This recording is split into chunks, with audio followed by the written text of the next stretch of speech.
গ্যাসের চুলায় রান্না বসিয়েছিলাম, হঠাৎ করে চুলাটা অফ হয়ে গেল। তখন বুঝতে পারলাম গ্যাস শেষ হয়ে গেছে। সাথে সাথে ইন্ডাকশন ওভেনটা নামিয়ে এখানেই রান্না করেছি। আজই প্রথম রান্না করলাম। নমস্কার, আমি স্বপ্না।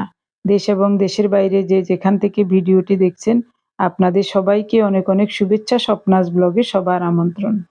প্রথমে পোলাওটা রান্না করব, তারপরেই মাংস বসাবো। সরিষার তেলে অল্প একটু ঘি দিয়ে দেব। সয়াবিন তেলে যখন পোলাও রান্না করতাম তখন ঘরোয়া রান্নাগুলিতে ঘি তেমন ব্যবহার করতাম না, কিন্তু এখন সরিষার তেলে পোলাও রান্না করছি, একটু গ্রানের জন্য ঘি দিয়েছি। তেল আর ঘি গরম হলে দারচিনি, এলাচ, তেজপাতা দিয়ে দিলাম। এরপরে কুচানো পেঁয়াজ দিয়েছি।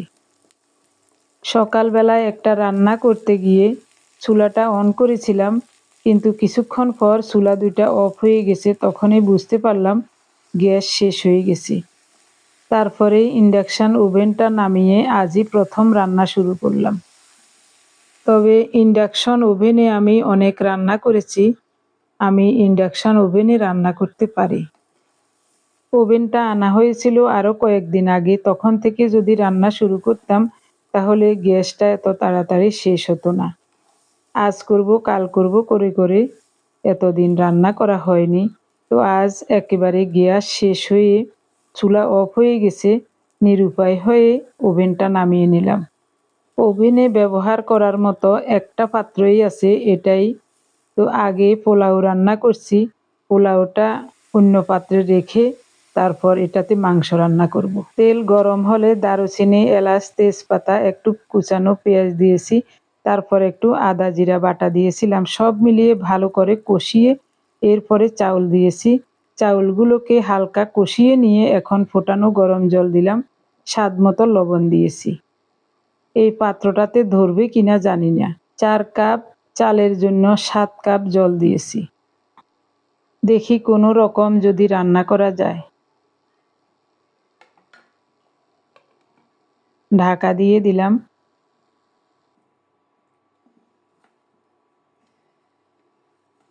পোলাও সিদ্ধ হয়ে গেছে, মনে হচ্ছে হয়ে যাবে, ঠাকুর ভরসা।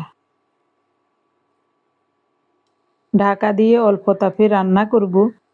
এই সুযোগে আমি মাংসটাকে মশলাপাতি দিয়ে মেখে রেডি করে নেব। ঢাকা দিয়ে দিলাম। 100 দিয়েছি, এই তাপেই হয়ে যাবে। তবে পোলাও সিদ্ধ হয়ে গেছে, তারপরও ঢেকে রাখলাম আরও কিছুক্ষণ থাক। 1 কেজি 300 গ্রাম দেশি চিকেন আছে এখানে। কেটে কুটে ধুয়ে জল ঝরিয়ে খুব সুন্দর মতো রেডি করে নিলাম। মশলাপাতিও আগেই সব বেটে রেডি করে রেখেছি। এটা হলো ধনিয়া বাটা, জিরা বাটা, রসুন বাটা,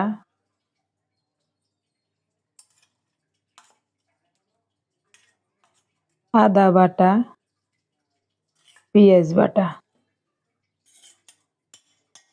বাটা মশলা মাংস রান্না করলে খুবই চমৎকার হয়। তবে আজ মাংসতে টমেটো দেব না, টমেটো ছাড়াই রান্না করব। হলুদ গুঁড়ো 1.5 চা চামচ দিলাম। গুঁড়ো মরিচ 2 চামচের একটু বেশি দিয়েছি। সরিষার তেল, স্বাদ মতো লবণ। হাতটা ধুয়ে নিয়েছি, এবার ভালো করে মাখিয়ে নেব।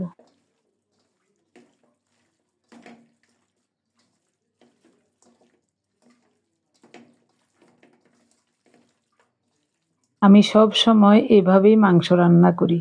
এভাবে মাংস রান্না করলে খুব ভালো লাগে খেতে।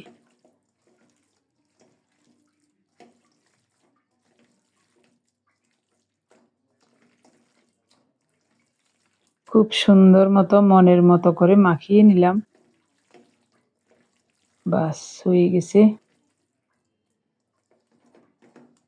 এবার হাত ধুয়ে একটু জল দেব।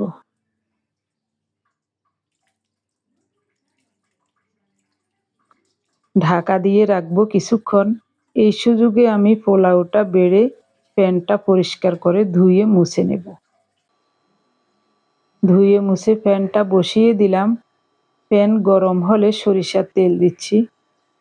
মাংস মাখানোতে তেল দিয়েছি, তাই একটু বুঝে শুনে দিলাম। তেল গরম হলে জিরা ফোড়নে দিয়েছি, 2টা তেজপাতাও দিয়ে দিলাম। মনে হচ্ছে নিচ দিয়ে জলের মতো লাগছে, দেখা যায়। হ্যাঁ, জল জল কিভাবে এলো? প্যানটা ধুয়ে মুছে সাথে সাথে বসিয়ে দিয়েছিলাম, তার জন্যই মনে হয় প্যানটা গরমে ঘেমে জল জমে গেছে। ভালো করে শুকনো কাপড় দিয়ে মুছে দিয়েছি। জিরা একটু ভাজা হলে কুচানো পেঁয়াজ দিয়ে দিলাম।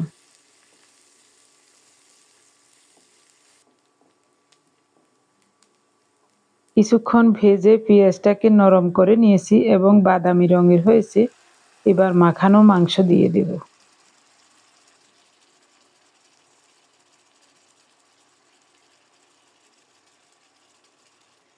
বাটি ধুয়ে সামান্য করে একটু জল দিয়েছি। এই জলে মাংসটা খুব সুন্দর মতো কষানো হবে।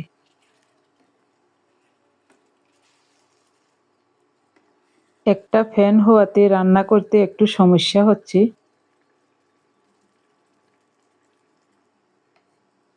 ভালোভাবে নেড়ে ছেড়ে ঢেকে ঢেকে রান্না করব। ইন্ডাকশন ওভেনে রান্না করতে আমার কাছে খারাপ লাগে না, ভালোই লাগে। তবে ওভেনটা যদি রান্নাঘরের তাকের উপর রেখে রান্না করা যেত তাহলে অনেক ভালো লাগতো। সুযোগ কম, এই কারণে এই কয়দিন রান্না করি নাই। মাংসটা কিছুক্ষণ কষিয়ে নিয়ে আলুগুলো দিয়ে দিলাম। আলু সব সময় আমি ভেজে দেই মাংসতে, আজ কাঁচা আলুই দিয়ে দিলাম। কারণ ভিন্নভাবে আবার ভাজা করার মতো তেমন পাত্র নাই।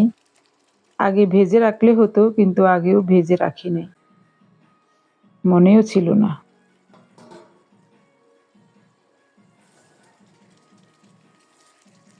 এভাবে ঢেকে ঢেকে নেড়ে চেড়ে মাংসটাকে খুব সুন্দর মতো কষিয়ে নিচ্ছি। মাংসটা ভালোভাবে কষানো হলে মশলাও কষানো হবে, সুন্দর একটা ঘ্রাণও লাগবে, খেতে ভালো লাগবে। এভাবে মশলা মাখানো মাংস রান্না করার সময় ভালোভাবে কষাতে হয়, না হয় মাংস মোটেই ভালো লাগে না খেতে। কষানোতেই মাংস সিদ্ধ হয়ে যাবে, আলুও সিদ্ধ হয়ে যাবে।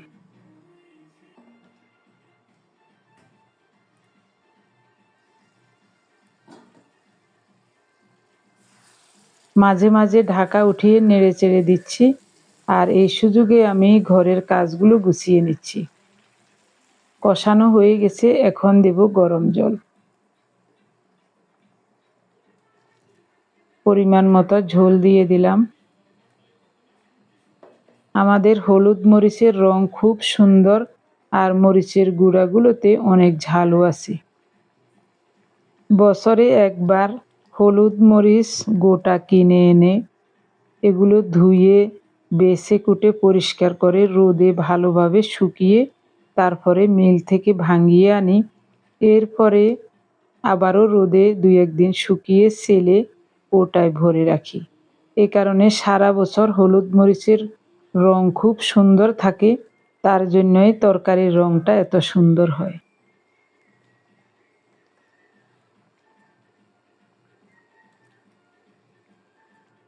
ভালোভাবে নেড়ে চেড়ে ঢেকে রান্না করব আরও 5-6 মিনিট। এই সুযোগে আমি গরম মশলা বেটে নেব। গরম মশলাতে নিয়েছি দারুচিনি, এলাচ। এগুলি ধুয়ে পাটায় মিহি করে বেটে নেব এবং বাটা হয়েও গেছে। এদিকে মাংসটা দেখুন, দেখতে কত ভালো লাগছে। গরম মশলা দিয়ে দিলাম।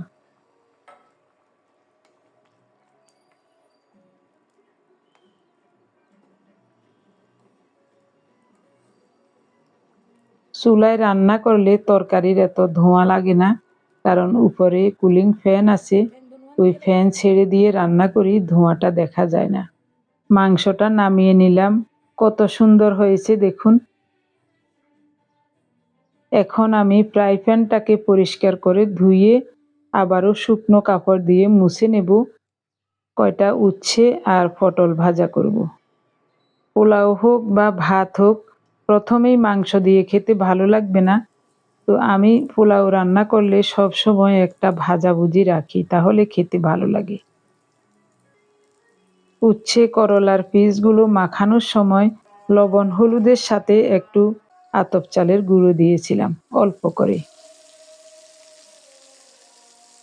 তেল টানবে না বেশি, অল্প করেই তেল দিয়েছি। একটা একটা করে উল্টিয়ে দিচ্ছি। কি সুন্দর ওপিঠটা ভাজা হয়ে গেছে, বেশিক্ষণ সময় কিন্তু লাগে নাই। আবারও ঢেকে রাখছি। 500 তাপমাত্রায় ভাজাটা করছি। ওভেনটা যদি চুলার পাশে এখানে রেখে রান্না করতে পারতাম তাহলে সুবিধা হতো বেশি, কিন্তু রান্নাঘরে বিদ্যুতের কোনো ব্যবস্থাই নেই। যত নতুন বিল্ডিং দেখেছি যেসব জায়গায় লাইনের গ্যাস নাই, তারা কিন্তু রান্নাঘরের এইসব জায়গায় বিদ্যুতের ব্যবস্থা রাখে যেন ওভেন বা রাইস কুকার ব্যবহার করা যায়। এখানে কিন্তু তেমনটা নাই, তাই সমস্যা হচ্ছে। এই জন্যই এই কয়দিন রান্না করি নাই। আজ বাধ্য হয়ে টি টেবিলের উপরে ওভেনটা রেখে রান্না করেছি।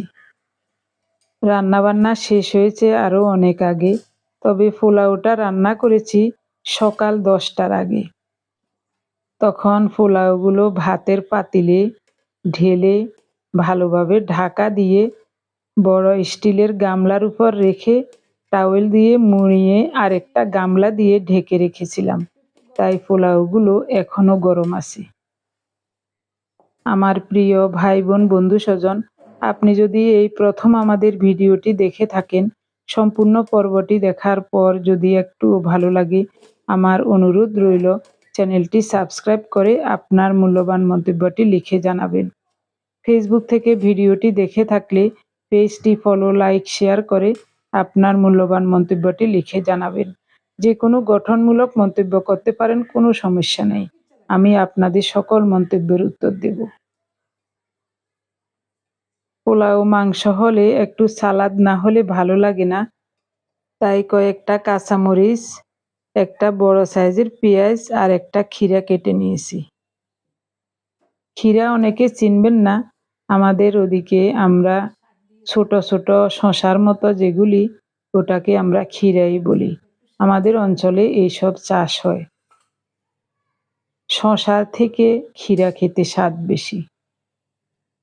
এই ক্ষীরা সারা বছর পাওয়া যায় না, ফাল্গুন, চৈত্র, বৈশাখ এই 3 মাসেই পাওয়া যায়, এরপরে আর পাওয়া যায় না।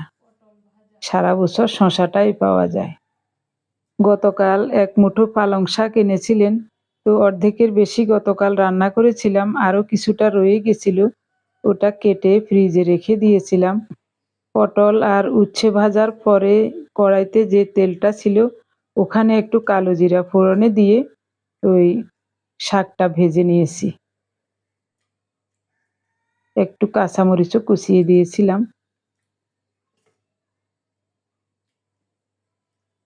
কাটা শাক ফ্রিজে থাকলে হয়তোবা নষ্ট হয়ে যেতে পারে, এজন্যই রান্না করে নিয়েছি। ঘরে কোনো অতিথি থাকলে পোলাওয়ের সাথে শাক দেওয়া যেত না, তো আমরা নিজেরাই খাচ্ছি, তার জন্যই শাকটা ভাজা করে নিলাম। কি ফাইন হয়েছে, পার্থক্য কিছু দারুণ লাগছে খেতে। যে কোনো কিছু, সেটা খাবার হোক বা অন্য কিছু হোক, প্রথমে দর্শনধারী, তারপরেই গুণ বিচারী। দেখতে তো ভালোই লাগছে, গুণটা না হয় পরে বিচার হবে।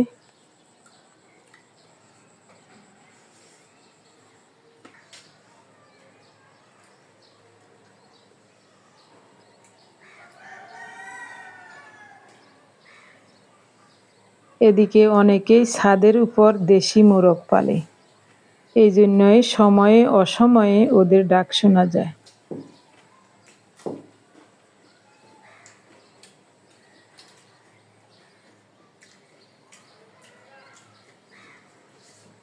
সেই সকাল 10টার আগে রান্না করছি পোলাও, মাংসটাও একটু দেরি হয়েছে, পোলাও আগে করছি, কিন্তু এখনো গরম আছে। ওই একটা টাওয়েল দিয়ে মুড়িয়ে রাখছিলাম, পাতিলটা।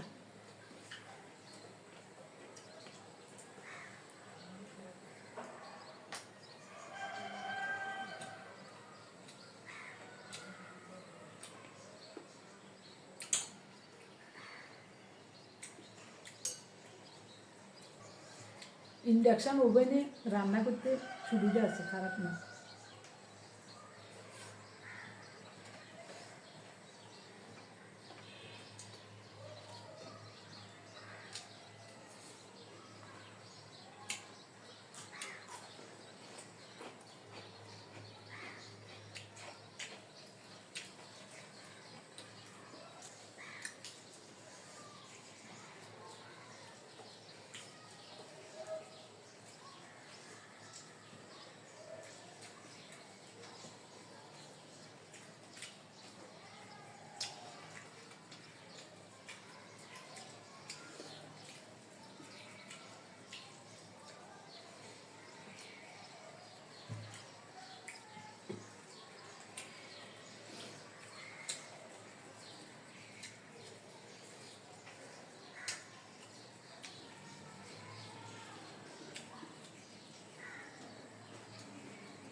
কেমন হয়েছে খেয়ে বলো।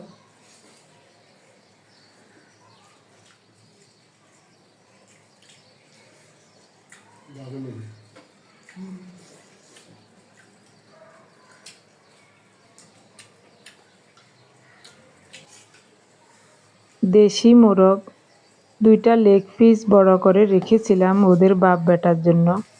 তো পার্থকে দিয়েছিলাম একটা লেগ পিস, ও বলছে মা আমি খাবো না, এটা আপনার জন্য রেখে দিন, আমি বাইরে অনেক খাই। তো আমি বলছি বাবা বাইরে খাস কোনো সমস্যা নাই, এটা খা। ও বলছে না এটা আপনি খাবেন।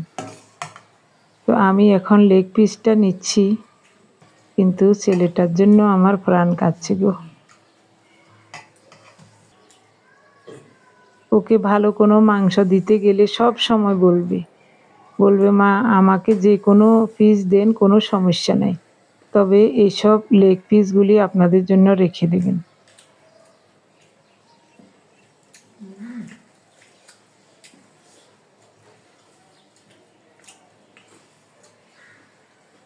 দারুণ হয়েছে তো মাংসটা।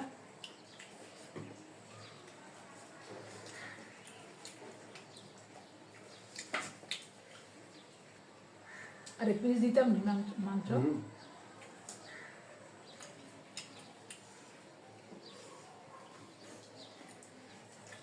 নরমও হয়েছে সেরকম।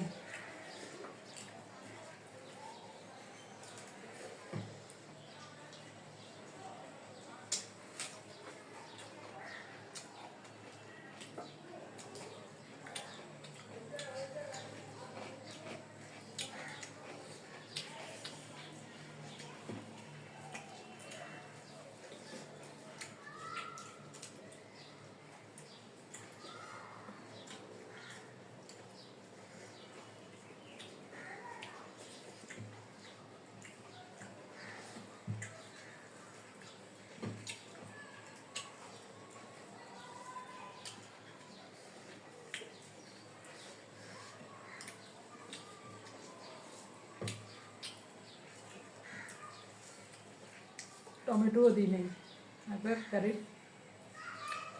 আগের দিনের মতো রান্না করি। আগে এভাবে রান্না করলে কত স্বাদ লাগবে।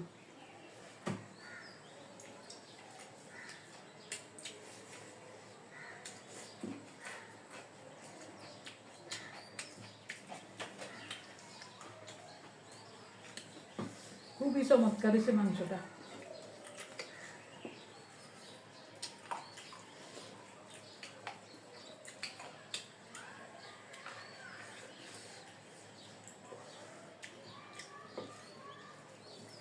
সবচেয়ে সহজ হলো মাংস রান্না।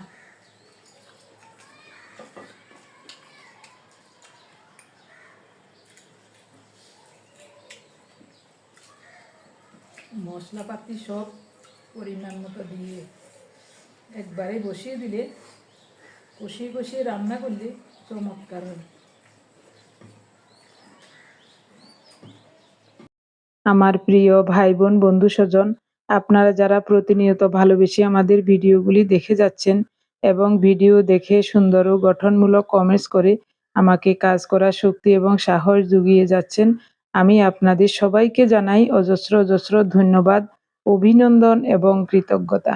সেই সাথে আজকের পর্বটিও কেমন লেগেছে অবশ্যই কমেন্টস করে জানাতে ভুলবেন না। সবাই ভালো থাকুন, সুস্থ থাকুন, দেখা হবে আগামী পর্বে। ধন্যবাদ সবাইকে।